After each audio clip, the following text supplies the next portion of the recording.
सभी प्यारे दर्शकों को हमारा परिवार की ओर से प्यार भरा नमस्कार। नमस्कार। तो आज का सबसे पहला मैसेज हमें भेजा है मुरैना मध्य प्रदेश से श्री ईशा जैन जी ने।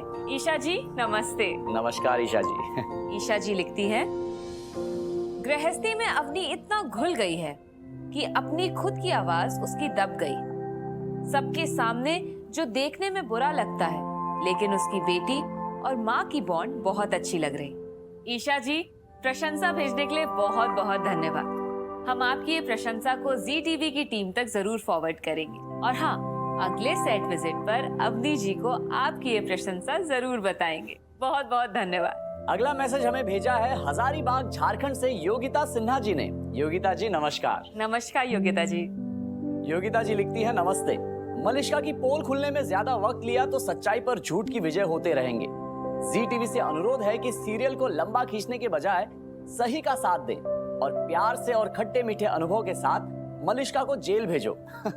ऋषि के फादर के साथ गलत करने के आरोप में योगिता जी, आपके ये भेजे गए सुझाव को हम जी टीवी की प्रोग्रामिंग टीम और साथ ही भाग्य लक्ष्मी की क्रिएटिव टीम तक जरूर पहुंचाएंगे। आप इसी तरह हमारा परिवार के माध्यम से अपने सुझाव, अपने शिकायत और अपनी सराहना हम तक पहुंचाते रहिए। आपका बहुत बहुत धन्यवाद। तो अगला मैसेज हमें भेजा है अकोला से विधि बारी जी ने। विधि जी नमस्ते। नमस्कार विधि जी। विधि जी लिखती है, जी टीवी का शो जाने अनजाने हम मिले में रीत इतनी मेहनत कर रही है ससुराल में लोगों का दिल जीतने का, लेकिन राघव हर कोशिश को अपनी नफरत से उसे बिगाड़ देता है। वो उस पर अच्छा नहीं लगता। उसे समझ में आना चाहिए कि उसकी भी एक बहन है। सराहना और सुझाव भेजने के लिए बहुत बहुत धन्यवाद। हम आपके सुझाव और सराहना को जी टीवी के रिसर्च और प्रोग्रामिंग टीम तक जरूर फॉरवर्ड करेंगे और आपको विश्वास दिलाते हैं कि आपके सुझाव और सराहना पर उचित निर्णय शीघ्र ही लिया जाएगा। आप इसी तरह जी टीवी से जुड़े रहिए। बहुत बहुत धन्यवाद। तो फिर चलिए, अब हो गया है वक्त आपके द्वारा भेजे गए ईमेल और मैसेजेस पढ़ने से विराम लेने का। पर हाँ, आप मत लीजिएगा विराम, हमें मेल और मैसेज भेजने के सिलसिले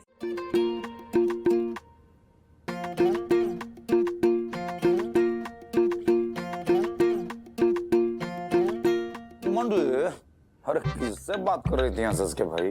था किसी का जीजू। अरे जरा हमको ही बताओ। एक गुड न्यूज है। Good news? Good news? हाँ, हाँ बताओ। इंटर यूनिवर्सिटी यूथ फेस्टिवल के प्राइज डिस्ट्रीब्यूशन सेरेमनी में हमें एज अ चीफ गेस्ट बुलाया है। सच में? Congratulation, congratulation. क्या जोक मारा है? अरे अरे का झाड़ू वाड़ू मारने के लिए बना है का? और प्रथम भैया, अरे चीफ गेस्ट नहीं, चीफ गेस्ट। लगता है साफ सफाई कार्यकर्ता की तरह लगी हो तुम वहाँ।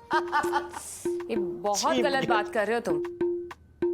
अच्छा चलो बताओ, सच बताओ। देखिए, हम सच कह रहे हैं या झूठ कह रहे हैं ये तो आपको वक्त ही बताएगा। जब हम स्टेज पर जाएंगे, लोगों को गिफ्ट देंगे, प्राइज डिस्ट्रीब्यूट करेंगे, तभी आप लोग समझोगे और सच मानोगे। अच्छा रहने दो। तुम तो बहुत बड़ी बड़ी फिलोसॉफिकल बातें कर रही हो मैंडी। तुम ये बताओ, तुम्हारे हिसाब से ये सच की परिभाषा क्या है? चलो देखिए जीजू 2.0, हमें ना फिलोसॉफी झाड़ने में कोई इंटरेस्ट नहीं है। सच सच होता है और क्या होता है, सच यथार्थ होता है। मन जी, अरे सच जो है बहुत पवित्र शब्द है। सच सच तो होता है, लेकिन सच होता क्या है? तो भैया, जीवन में सच के काम। मृत्यु ही सत्य है और सत्य ही मृत्यु, यानी सत्यम शिवम सुंदरम, और बाकी सब मोह माया है। ये आप इतनी गहरी बातें क्यों कर रहे हैं? ये तो हमारे सिर के भी ऊपर जा रहा है। वैसे वेदी नानी, हम यहाँ पे सच की मोह माया के जंजाल में फंसे पड़े। मतलब हम सब सत्य की बात कर रहे हैं, ठीक है? इसी बात पर हम आपको एक सच की कहानी सुनाते हैं, परियों वाली। सुनेंगी?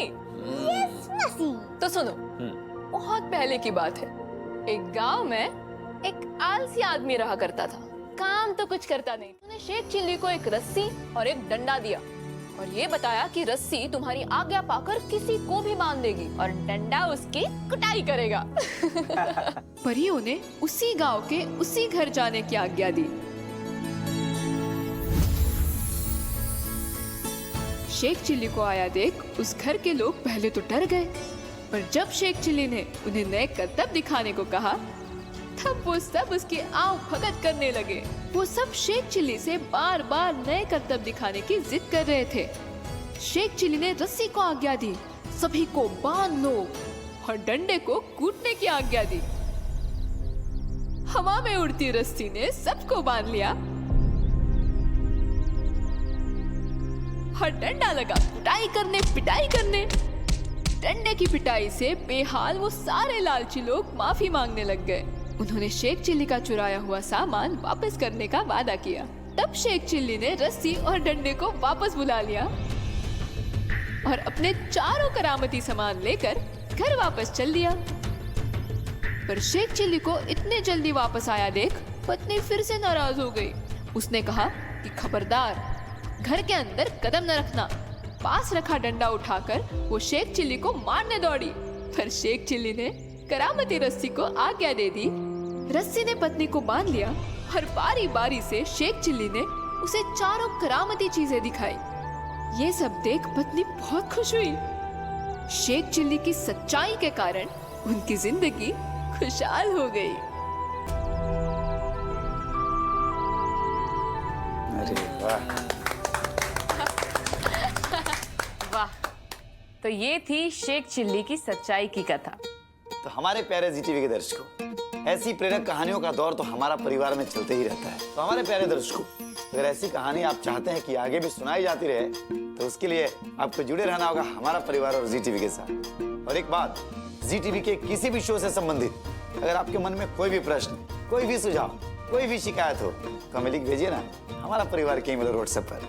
हमारे प्यारे दर्शकों, हम आपकी शिकायत और सुझाव का करते हैं इंतजार, बन के आपका सदरदार, क्योंकि प्यार से भरा संसार दिखाएगा हमारा परिवार।